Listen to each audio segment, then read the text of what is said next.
Λοιπόν, θέλω να πάμε σε ένα μικρό διαφημιστικό διάλειμμα και επανερχόμαστε σε λίγο με ένα νέο καλλιτέχνη, πραγματικά, ο οποίος είναι και συμπατριώτης μου, το λέω έτσι, τον αγαπάω πάρα πολύ, είναι αδελφός για μένα.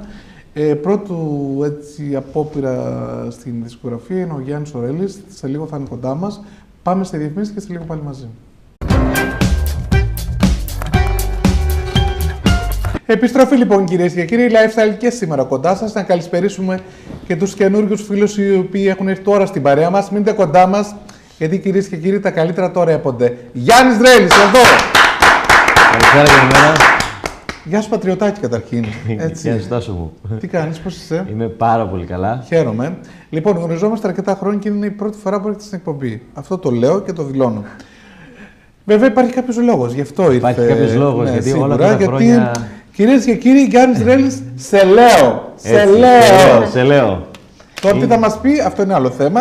Και ξεκινάμε, κορίτσια, την ανάκριση. Λοιπόν, Γιάννη, είσαι καλά καταρχήν? Είσαι πάρα πολύ καλά. Διανύω μια πολύ πάρα καλή φάση της ζωής μου. από ό,τι ξέρω. Ναι. Ετοιμάσαμε ένα κομμάτι σε στίχους και μουσική του Στέλιου του Χρόνη. Το κομμάτι λέγεται «Σε λέω». Είναι μακεδονίτικο, δεν είναι απλά θεσσαλονικιώτικο. Εμείς το ακούσαμε. Για να ξέρετε, γιατί στην αρχαία ελληνική γλώσσα υπάρχει η έκφραση «σε λέω». Όπως και «σου λέω». Είναι και «σε λέω» και «σου λέω» είναι σωστό. Ωραία. Το αφιερώνω σε όλο τον κόσμο, όπου και αν βρίσκεται ο ελληνισμός μας. Ελλάδα, εκτός. Έτσι, λοιπόν, Γιάννη, θέλω να μου πεις καταρχήν πώς ξεκίνησες με το τραγούδι. Τι ήταν αυτό το οποίο σε όθησε να ξεκινήσεις να ασχοληθείς με τη μουσική, το τραγούδι, γιατί πρώτη φορά στην εκπομπή και θέλει ο κόσμος έτσι να μάθει κάποια πράγματα για σένα. Κοίτα, από μικρός είχα μια επιρροή με το τραγούδι, από ηλικία 8 ετών. Το πρώτο όργανο που ασχολήθηκα ήταν το Μπερλέκι. Έτσι. Η οικογένεια ήταν κοντά μου σε όλα αυτά τα βήματά μου, τέλος πάντων. Κάποια στιγμή αποφάσισα να ασχοληθώ επαγγελματικά. Ήμουνα και σε φιλαρμονική, στο Δήμο στον οποίο και ήμουνα, έτσι. Ξεκίνησα δειλά-δειλά σε ταβέρνες στο νομό Σερών, γιατί κατάγομαι από τις Σέρρες, από τη Ροδόπολη Σερών. Έτσι, μπράβο. Πρέπει να ακούσουν και τώρα θα το πεις τελικά. Ασφαλώς, γιατί δεν είναι ντροπή. Αλίμονο. Γιατί μέχρι τώρα λέγεις στο Δήμο, τον οποίο είναι στη φιλαρμονική του Δήμου. Έτσι, στο Δήμο Ροδόπολης, στον τότε Δήμο Ροδόπολης. Έτσι. Ξεκίνησα να παίζω αρμόνιο και να τραγουδάω σε μικρό μάγαζα των Σερών και της Ροδόπολης. Κάποια στιγμή μου έγινε μια πρόταση να ασχοληθώ επαγγελματικά με το τραγούδι. Μπήκα στα μπουζούκια, ωραία, και ξεκίνησα παράλληλα και τις σπουδές μου. Έχω τελειώσει 9 χρόνια κλασικό τραγούδι, αρμονία, μονοδία. Σπάνιο βέβαια για νέα παιδιά σαν και εσένα. Σπάνιο για τραγουδιστές θα έλεγα. Αυτό, γιατί απλά δεν είναι να κρατάτε παιδιά ένα μικρόφωνο και να λες ότι τραγουδάω. Πρέπει να έχεις και μια γνώση πάνω στο αντικείμενο που εσύ αντιπροσωπεύεις. Και μια παιδεία. Έτσι, είναι αυτό ακριβώς. το πράγμα το οποίο λέω: δεν μπορεί να είσαι δικηγόρος χωρίς να έχεις σπουδάσει την αστυνομική. Δεν είναι. Αυτό νομίζω είναι και το τραγούδι. Δεν μπορεί να είσαι τραγουδιστής χωρίς να ξέρεις 5 πράγματα τουλάχιστον, 5 γνώσεις επάνω στη μουσική. Έτσι, συμφωνώ απόλυτα. Και ήρθε το σημείο να κάνω και εγώ τη δικιά μου προσωπική μου καριέρα. Το πρώτο βήμα δισκογραφικό. Έτσι. Βρέθηκε η συνεργασία αυτή με τον Στέλιο το Χρόνη, ο οποίος είναι ένα καταπληκτικό παιδί. Και τον ευχαριστώ πάρα πολύ για τη συνεργασία μας, την άψογη συνεργασία που είχαμε. Και είμαι εδώ να παρουσιάσουμε. Θέλω, εκτός ότι θα το ακούσουμε το τραγούδι σε λίγο, θέλω να μου πεις ορισμένα πράγματα για σένα. Δηλαδή, πιστεύεις ότι ένας καλλιτέχνης, ποιο είναι μάλλον το απαραίτητο πακέτο που πρέπει να έχει κάποιος να θεωρηθεί σήμερα επιτυχημένος τραγουδιστής? Σίγουρα θα πρέπει να έχεις το ταλέντο στο τραγούδι, έτσι. Να μπορείς να τραγουδήσεις, να ερμηνεύσεις τραγούδια όλων καλλιτεχνών κλπ. Από εκεί και πέρα είναι ένας συνδυασμός που πρέπει να έχεις από εμφάνιση, από κίνηση, από δημόσιες σχέσεις. Δυστυχώς έχουν αλλάξει πάρα πολύ τα πράγματα. Η εμφάνιση δυστυχώς παίζει πολύ σημαντικό ρόλο. Ενώ υπάρχουν πολλά ταλαντούχα παιδιά που αδικούνται, σωστά, για το λόγο ότι δεν έχουν την εξωτερική εμφάνιση να μπορέσουν να έχουν ένα καλύτερο μέλλον. Στην ουσία όμως, παιδιά, είναι ένα επάγγελμα όπως είναι όλα τα επαγγέλματα. Δεν θα πρέπει να υπάρχει αυτή η διάκριση. Κοίταξε να σου πω κάτι. Υπάρχει όμως αυτός ο ρατσισμός, ναι. Επειδή δεν είσαι λεπτός, δεν είσαι ψηλός, να μην μπορείς να πας να τραγουδήσεις. Ναι, δεν είσαι γαμπρός καταρχήν. Σήμερα για να κάνει καριέρα που να σε Είναι γαμπρός. το άκρος αντίθετο από ό,τι ισχύει για το κλασικό τραγούδι. Στο κλασικό τραγούδι δεν μετράει αν είσαι χοντρός, αδύνατος, ψηλός, όμορφος κλπ. Εκεί μετράει καθαρά. Εκεί μετράει ακριβώς. Όντως μετράει η φωνή, αλλά θέλω να μου πεις, θα μου πεις ότι στο κλασικό τραγούδι, οι οπαδοί του κλασικού τραγουδιού, ποιοι είναι στην Ελλάδα?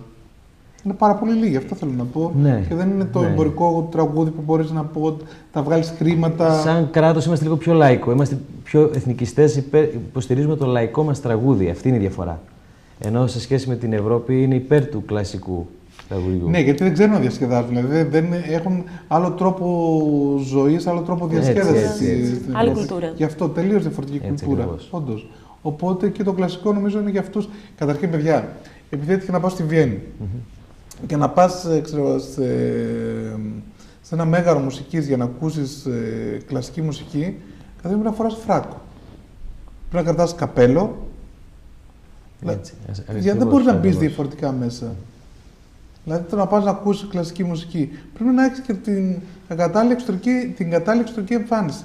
Αν δεν φοράς, ξέρω εγώ, μαύρο παντελόνι, φράκο, πολλοί κρατούσαν και τα μπαστούνάκια τους. Ίσως και γι' αυτό οι περισσότεροι δεν ακούν αυτού του είδους τη μουσική.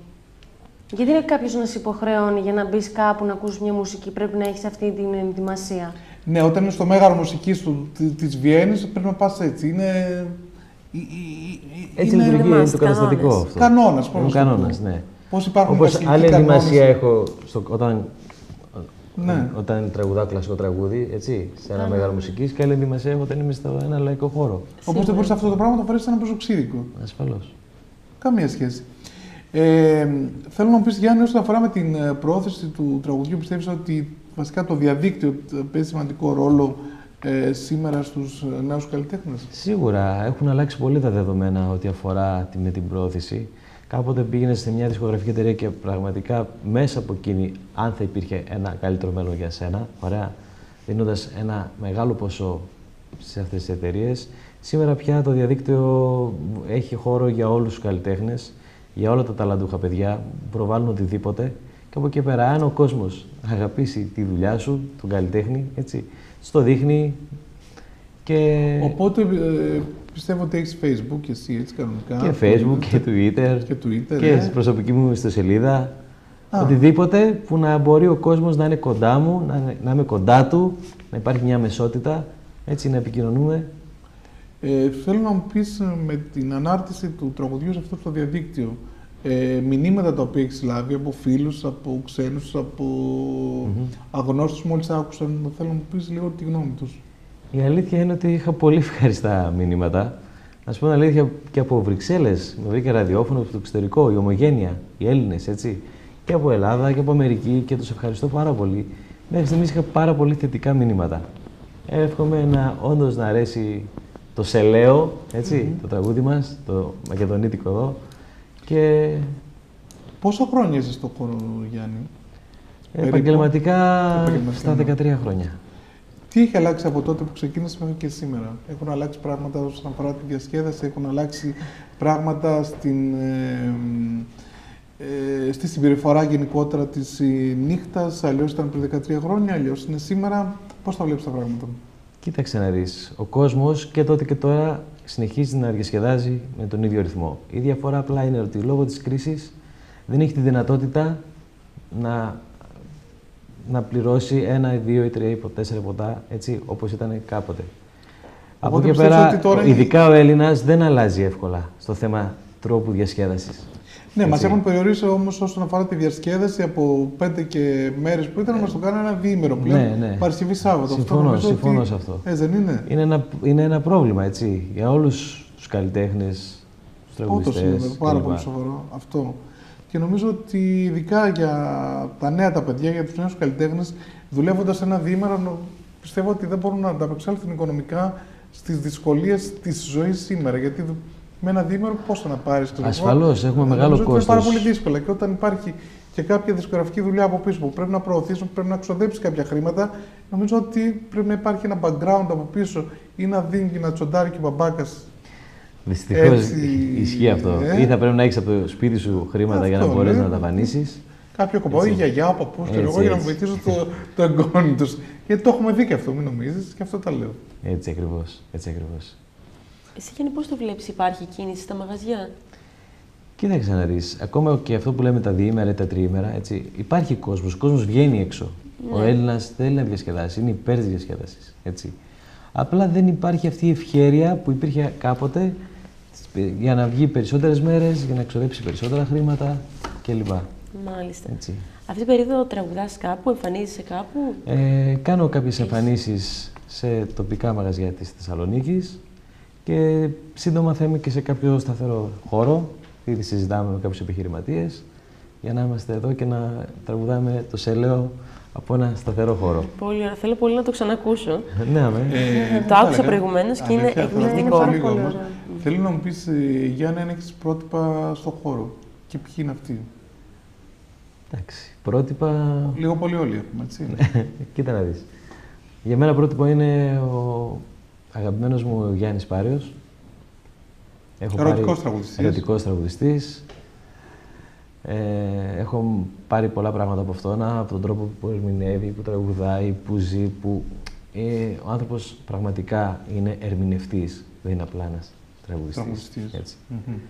Και πολλοί άλλοι, δεν θα ήθελα τώρα να πω κάποιο περαιτέρω, απλά έχει πολλούς ταλαντούχους καλλιτέχνες η Ελλάδα μας. Αντώνης Βαρδής και πολλοί άλλοι. Πιστεύεις, Γιάννη, ότι οι αξίες σήμερα στην Ελλάδα αναγνωρίζονται, δηλαδή αν πραγματικά ένας καλός τραγουδιστής με την πάρω του χρόνου, πιστεύεις ότι θα αναγνωριστεί ή χρειάζεται η δημόσια σχέση, το λεγόμενο μέσο, να σου το πω έτσι, για να μπεις σε κάποιες τηλεοράσεις, σε κάποια ραδιόφωνα, για να δείξεις τη δουλειά σου? Είναι αυτό που είπαμε και πιο πριν, ότι χρειάζεται ένα πακέτο, έτσι, από πολλές πλευρές για να μπορέσεις να σταθεροποιηθείς σε αυτό το χώρο που λέγεται ελληνικό τραγούδι. Έτσι. Από εκεί και πέρα, ο Θεός να... Όσον αφορά, βέβαια, θέλω να μου πεις λίγο...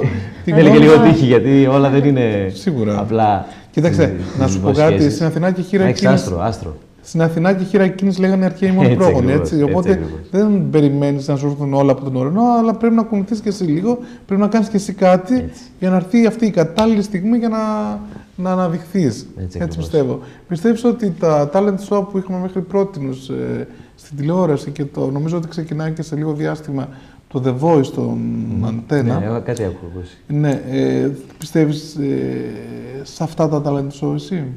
Εγώ προσωπικά όχι. Θα δηλώνεις, και δεν ξέρω αν έχεις δηλώσει και συμμετοχή. Είχα δηλώσει παλαιότερα, όταν ήμουν σε πολύ μικρή ηλικία, αλλά ευτυχώς που δεν πέρασε που λένε. Θεωρώ ότι δεν βοηθάνε, δεν αναδεικνύουν τη φωνή, δεν αναδεικνύουν τον καλλιτέχνη. Εκεί πρέπει να είναι ένα reality πραγματικά, νομίζω. Ακριβώς. Πρέπει να εκθέσεις την προσωπική σου ζωή, να υπάρχει μια τηλεθέαση. Έτσι ακριβώς. Συμφωνώ. Για να μπορείς για να αναδειχθείς κατά κάποιο τρόπο. Πρέπει να κάνεις κάποια τρίκ όσον αφορά την προσωπική σου ζωή. Να δημιουργήσεις ένα suspense, μια ίντρικα, που να μπορέσεις να αποκτήσεις τα μηνύματα, τα λεγόμενα, έτσι, την επισκεψιμότητά σου, για να μπορέσεις να φτάσεις στο τελικό προορισμό που είναι η τετράδα. Θέλω να μου πεις την αντίθεση των γονιών σου, μόλις τους είπες ότι ξέρετε, εγώ θα γίνω τραγουδιστής, μου αρέσει αυτό, την αντίδραση του πατέρα σου. Και πώς το πήρε βασικά? Λοιπόν, στην αρχή δεν ήταν και ιδιαίτερα σύμφωνος, θα σου πω την αλήθεια. Αλλά επειδή μου είχε αδυναμία και ο πατέρας μου και η μητέρα μου, κάποια στιγμή, εντάξει, το πήραν απόφαση, συνειδητοποίησαν ότι εδώ είμαστε. Από τη στιγμή που ο γιος τους θέλει να ακολουθήσει αυτό το επάγγελμα, έτσι, με το σωστό τρόπο, με σπουδές κλπ. Έτσι, ότι συμφωνούν με μένα και στηρίζουν την προσπάθειά μου μέχρι και σήμερα. Και τους ευχαριστώ πάρα πολύ και τους γονείς μου. Λοιπόν, καταρχήν ήθελα να πάμε να ακούσουμε το Σέλεο, πραγματικά πάρα πολύ ωραίο, εύθυμο κομμάτι καταρχήν. Δεν είναι μια μπαλάντα, είναι έτσι... Είναι πολύ χορευτικό. Ανεβαστικό, ας το πω έτσι, και νομίζω ότι είναι πολύ κατάλληλο και για μπαράκια να τα ακούμε έτσι, να περνάμε όμορφα. Είναι ότι καταλληλότερο για την εποχή που ζούμε, που μας έχουν βάλει από προβλήματα. Να χορέψουμε, ο κόσμος θέλει ανάγκη να χορέψει, να διασκεδάσει. Κατά βάθος είναι ένα ερωτικό, να τραγουδήσει. Είναι ερωτικό κομμάτι. Έτσι. Λοιπόν, πάμε. Φύγαμε.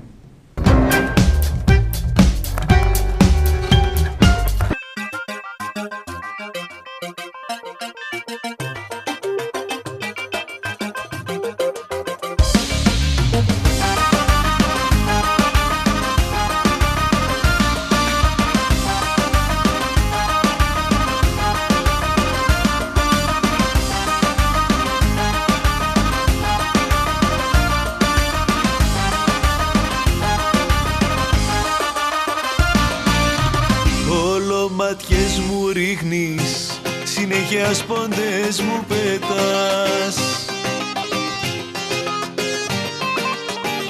Υπενιγμούς αφήνεις κι ύστερα φεύγεις και γελάς. Είναι όλα ένα παιχνίδι ή κάτι παραπάνω, ειλικρινά μαζί σου δεν ξέρω τι να κάνω. Σε λέω, γύρνα πίσω κινδυνεύω. Σε λέω, χωριά σου δεν την παλεύω. Σε λέω, η καρδιά μου σου ανήκει. Σε λέω, γύρνα στη Θεσσαλονίκη.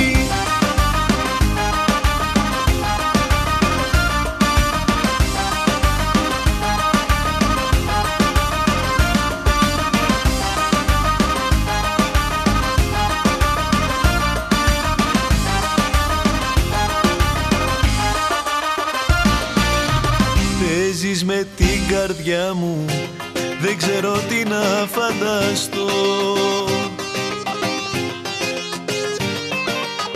Τη μια είσαι κοντά μου, την άλλη ψάχνω να σε βρω. Η αγάπη σου είναι ζάλι που με ταλαιπωρεί. Περίπτωση μεγάλη, είσαι μόνο μου εσύ. Σε λέω, γύρνα πίσω κινδυνεύω.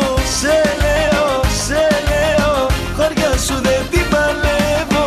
Σε λέω, η καρδιά μου σου ανήκει. Σε λέω, γύρνα στη Θεσσαλονίκη.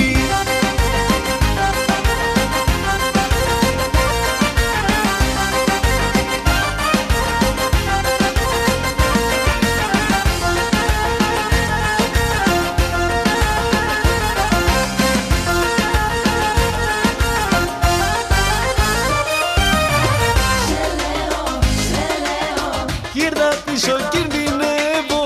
Σε λέω, χωριά σου δεν την παλεύω. Σε λέω, η καρδιά μου σου ανήκει. Σε λέω, γύρνα στη Θεσσαλονίκη. Σε λέω, γύρνα πίσω κινδυνεύω. Σε λέω, χωριά σου δεν την παλεύω. Σε λέω, η καρδιά μου σου ανήκει. Σε λέω, γύρνα στη Θεσσαλονίκη. Σε λέω.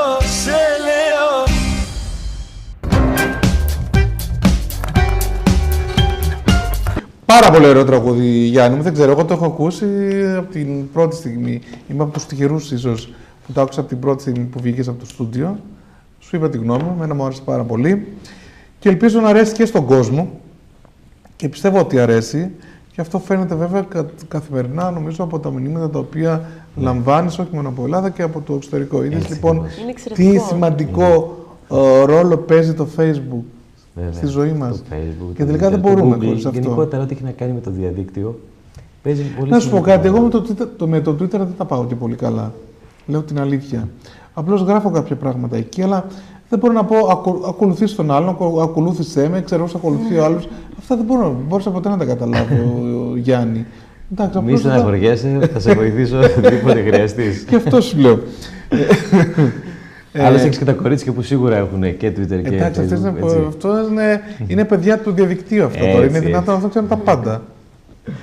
Μέσω διαδικτύου δεν είναι. Ναι, εννοείται.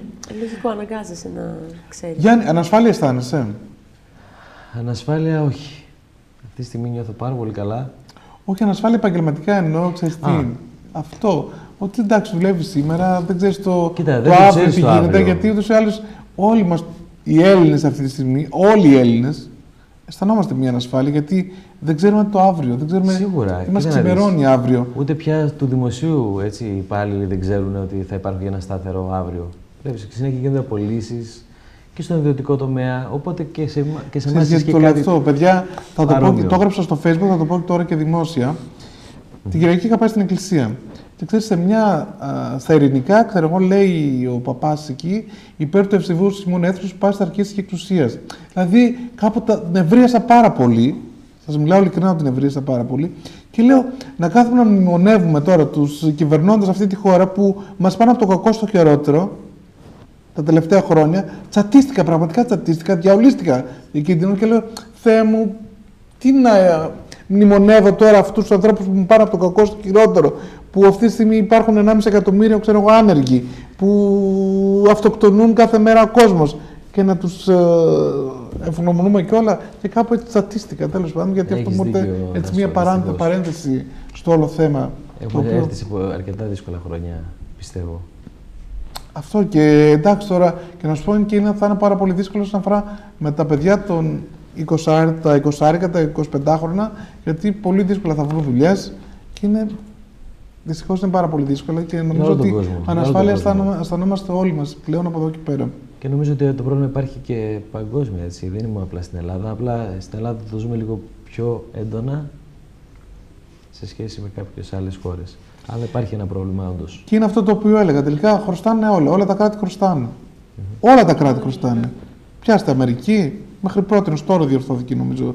Η οικονομία τους, νομίζω, όσον αφορά με τους δημοσίους υπαλλήλους, ήταν κλειστά τα πάντα. Η Γερμανία χρωστάει, η Γαλλία χρωστάει, η Ισπανία χρωστάει. Θέλω να μάθω τελικά σε ποιους χρωστάμε, παιδιά. Αφού χρωστάμε όλοι, σε ποιους χρωστάμε. Έλα ούτε. Δεν μπορώ να καταλάβω σε ποιους χρωστάμε. Έτσι δεν είναι. Έτσι. Λοιπόν, Γιάννη, σου ευχόμαστε βέβαια καλή επιτυχία. Έχουμε το κομμάτι της σκήση τουλάχιστον, μου άρεσε πάρα πολύ. Και καλό χειμώνα. Καλό χειμώνα. Σας ευχαριστώ πάρα πολύ που με καλέσατε στην εκπομπή σας. Αυτό μας θέλετε. Σας ευχαριστούμε. Σας ευχαριστούμε πάρα πολύ για την παρουσία σου εδώ. Καλό χειμώνα για όλο τον κόσμο, παιδιά. Υγεία, αισιοδοξία είναι αυτό που λέω καθημερινά και στο διαδίκτυο. Υγεία, αισιοδοξία. Και ελπίζω να τα ξαναπούμε σύντομα, έτσι, γιορτές έρχονται, να κάνουμε ένα εορταστικό, έτσι. Αν πραγματικά το θέλεις, τα καλύτερα έρχονται, να ξέρεις. Να τα πάμε έτσι, να τα πούμε και από κοντά. Χαρά μου, ό,τι θελήσετε, θα είμαι κοντά σας. Σας ευχαριστούμε πάρα πολύ. Ευχαριστούμε. Κυρίες και κύριοι, η εκπομπή μας κάπου εδώ έχει φτάσει στο τέλος. Θα ήθελα να ευχαριστήσω πάρα πολύ και την Θοδόρα και την Έλληνα, μα πάνω απ' όλα εσάς που μείνετε κοντά μας. Εμείς ανανεώνουμε το ραντεβού μας για αύριο. Να είστε καλά, να περνάτε υπέροχα. Μια χαρά.